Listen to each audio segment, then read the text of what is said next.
And here we are back in Ohio State, and we are just counting down the days, 4 days until Christmas. I am just a Christmas person. I listen to Christmas music all month. I have it playing in the background here at home. My kids love it. The last 2 years have just been so tumultuous. I think we all just need to have a good Christmas and enjoy our family and our friends and remember, what it's all about, what life is all about. We're all just so burdened these days. So anyways, look, we're here to talk about knives though today, aren't we? Not Christmas in general. So this is the Kizer T1, and I am going to do my very, very best to not blabber on about this knife as if it was, one of my children or something. But I do really love this knife. So let's get the specs out of the way, and we're going to dive into all this coolness right here. Kizer T1, as I already said, and is in the thumbnail. $175 is the standard sale price for it. If you got some early Christmas money laying around, though, several different retailers right now have this thing for $140, which is an absolute steal, and that's amazing. So overall length, though, is 7.5 inches, which is the exact sweet spot. Gives the Gorilla Paws a wonderful 4-finger grip, which is accompanied also because this is just a nice, wonderful neutral handle shape that I love so much. So 7.5 inches overall, that's just the absolute sweet spot for me anymore. It's where I want my knives to be. A little more, a little less is fine, but this is almost just a proper EDC size for me. The weight-wise on this guy, a little hefty, some people might say. It's for about 4.4 ounces. And, if you subscribe by the ratio theory that, length and weight, it doesn't add up very well. But I think it's the proper amount of heft. Meaning, yes, it's in your pocket. It's not annoying, it's not obtrusive in your pocket, but it's accompanied by the fact that when I use this, it feels solid. I know that I have a good knife in my hand, and that's the proper weight for me.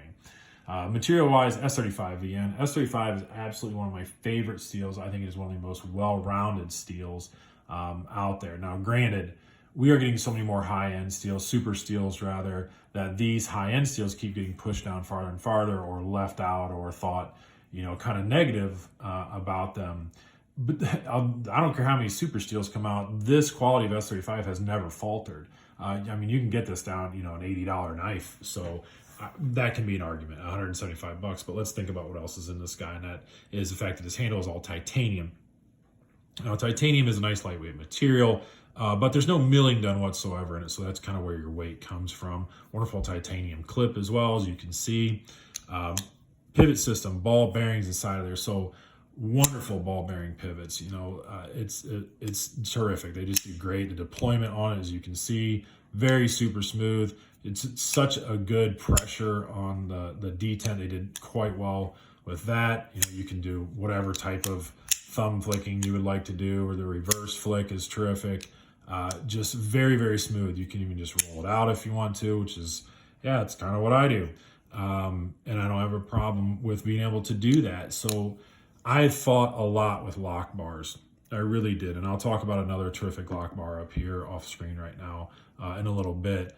Because I think I was getting ones that were just not done right. Maybe the tension was wrong on the detent itself. But this tension is done so well, I can even put a little bit, if I just grab it, I don't have to think about it. I can still roll the knife blade out. And that's usually where the issue is, that you can't slow roll if it's too much and you got to worry about where to put your fingers. But whatever type of deployment you want to do to this thing, it is just amazing. And it locks up nicely. You can see there's a little steel insert there to keep everything nice and tight. It's just done great. The production on this thing is top notch. And I can dare to say that this under $200, Kizer really, really takes the cake. They just do such a good job. They have a line, I guess, if you want to say that, at least I call it that, of these titanium S35. I've been lucky enough to be able to trade and land a few other ones along the lines here. This is the Kizer Wanderer and Kizer Guru.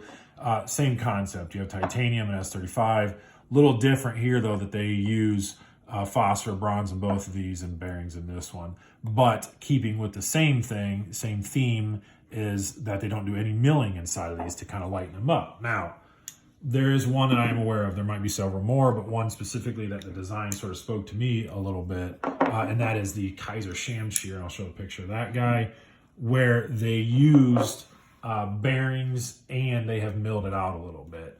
So that might be kind of cool. I'd like to maybe check that out and kind of do a good comparison between, maybe all four of these knives, just to give a little bit of an idea. Because one of the thoughts I had behind these, and I was talking to Tyler about it too, or maybe he brought it up, I can't quite remember. These are done so well to me, and again, under $200, I can't see even what the difference between this and like a $300 or $400 knife is. And then granted, that's just me. All right, I'm just getting into the $200 range basically, but they do so well here, and the tolerances are so good on them. Our idea was that because they didn't do any milling inside of here, well, that's just less processing, less errors, less issues possible, right? So that's why I'd like to check out that Sham Shear, because it has the milling done. So I wonder how well that thing feels. Now, my initial thought is it's going to be just as awesome as this. So deployment, we already talked about that. Look, the ergonomics on this thing, nice, good, very clean design. This was a suggestion by Brad for me to pick up one of these. It's in his several of his top 5 videos, at least 2 of them that I can remember. He has just talked highly about this altogether. So this very clean design, utilitarian EDC, non-obtrusive, non-aggressive. That's what I look for in knives. Just a wonderful drop point. As you can see, this arc actually just continues the whole way down. Just super smooth. Little bit of contouring done here, if you want to call it that. There's just a little bit of a kind of a wedge cut in there, and that's fine. It works well. But again, this was a suggestion by Brad for me to pick this up, and I'm glad I did. So because of this neutral design and the little bit of contour, your ergonomics are they're fine. They're great. All right. I'll use the word fine, I guess, because they could be better, on some people's opinion, but this is what I look for. So to me, I think that they're really, really good, for what I want. Now, I've of course have had other ones that have a little bit more contouring or even the flat bit on it, and that works well as also. There's one thing that I've sort of, I guess, picked up over the years that I didn't really realize, and that is a little bit of a math problem, or I don't know, math problem, but the fact that I don't use my knives a ton during the day, right? And when I do, it's not hard use. I cut open boxes and then I, break the boxes down. That's almost basically it. Now, I don't mind around the house. I will, do whatever with it. I'm not afraid to use them. But what I'm getting at is, I guess on a standard 8-hour work day, I figure that my knife gets out of my pocket about 10 seconds at a time to cut open a box, and it goes back in.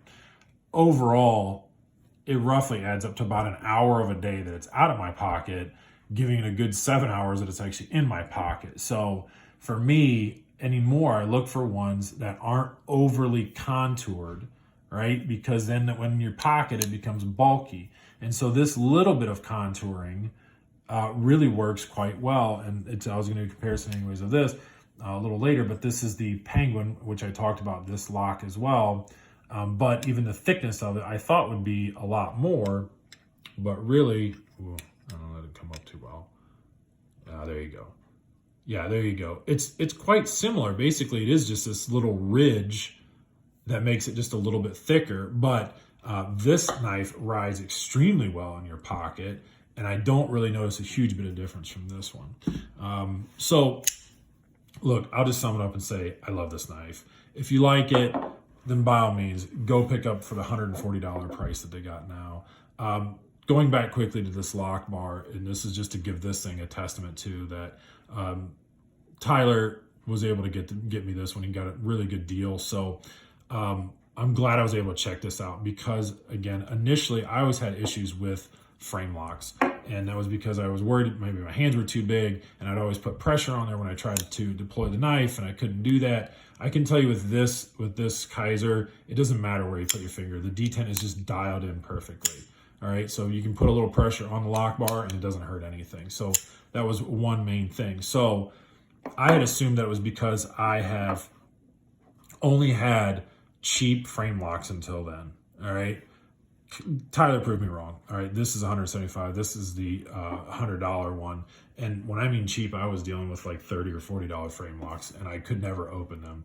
But this has that same wonderful action. So he was absolutely right that I can put my fingers wherever I want to, and it deploys perfectly fine, even on a slow roll, which this thing's a rocket and barely lets you slow roll it. But just to give some credit to QSP and the Penguin, I think this is their best version of this thing. This frame lock with 154 cm is beautiful. We'll keep it out there for some size comparisons, and I'll let you guys go because I could just talk about this knife for way too long. So there's the Sun Cup Scepter, a good, same thing, about that same overall length anyways, obviously quite a bit thinner, but it gives you a good idea there. Get a bug out. Whoops, look at that. Grab the wrong knife out of the way. That's cool. It's almost the end of the video anyways, so we'll see who's all still sticking around to notice that. But so there's a bug out and a nice beat up Rat 2. Gives you an idea there as well. And one of my favorite around the house knives, the K-Bar Dozer. You know, wear like basketball shorts or sweatpants, and this is one of the perfect knives for that. And then a Civivi Brazen, because it sort of falls in line with that. The Brazen's got a little bit more of a draw out here, but again, very clean, very neutral design, and most of the knives I laid out had all that same appeal to it as well. So let's move this out a little more on camera. There you go. Look, the sun's starting to kind of trail in here, so that means it's done, and we're after 10 minutes. So look above and beyond everything else. Please just have a Merry Christmas. I really wish everyone a wonderful Merry Christmas. I hope you get to spend it with your friends and family and just enjoy it. Again, these last 2 years have just been quite taxing on all of us. So just beyond everything, Merry Christmas, everyone. Have a great day.